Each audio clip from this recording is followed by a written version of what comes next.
Hello, everybody. Myron Medcalf with the Medcalf Book Club. Here with another video, just talk about our upcoming programming. I'm so excited for Tuesday's event with Debbie Reese, one of the co-authors of An Indigenous People's History of the United States for Young People, an incredible book that we're reading for our third book in the Medcalf Book Club. Very excited for what's ahead. We also have a panel on May 12th. This book has been tremendous, and I've thought about a number of themes, but one stood out. There's a passage on page 115.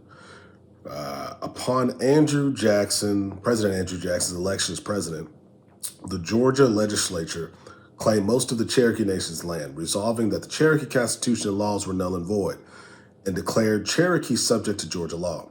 The Cherokee Nation objected and took their case against Georgia to the U.S. Supreme Court. In 1829, while the case was working its way through the legal system, gold was discovered in Georgia. 40,000 gold seekers ran roughshod over Cherokee lands. Shortly after that, the Supreme Court heard another case regarding the Cherokee Nation. It goes on to say that Andrew Jackson, who was sworn to uphold those treaties, showed no concern for protecting the rights of the Cherokees or any other tribal nation. He was mainly interested in removing all indigenous peoples across the Mississippi River. I'm looking forward to talking to Debbie Reese for a number of reasons, but the theme in this book is, to me, the thing that stands out the most is the land. You know, you could have conversations of the destruction and the terror that was inflicted upon the indigenous peoples throughout this country. But the land is the thing I think so much about. As an African American, when I think historically about my community, I think about the forced labor. You know, you go to a place like Washington, D.C., and you know that those monuments and buildings were built on slave labor.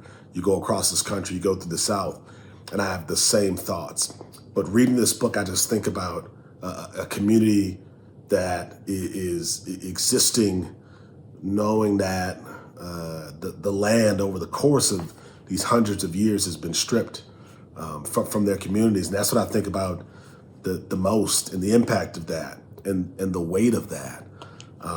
And I asked Debbie Reese, I had a chance to talk to her leading into our conversation Tuesday. I said, what would true reparations look like?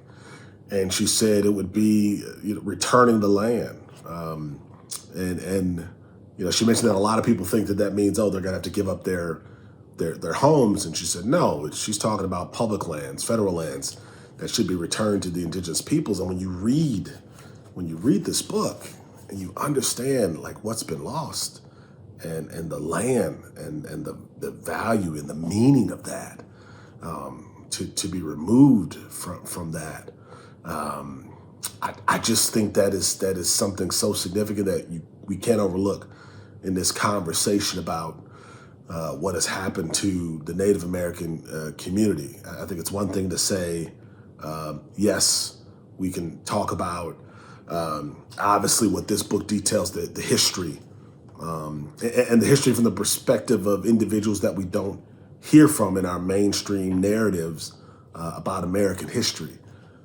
But beyond that, it's, even once we get through that, even when I read this book and we have these conversations, there's this other element, and it's the land, the land that is not ours. And there's no other way for me to process that as I read this book, but to understand and know that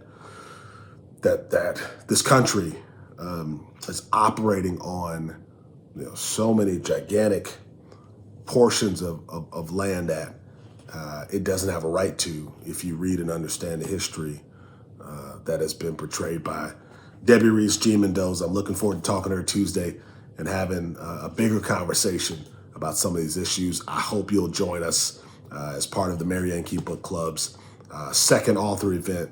Looking forward to what's next.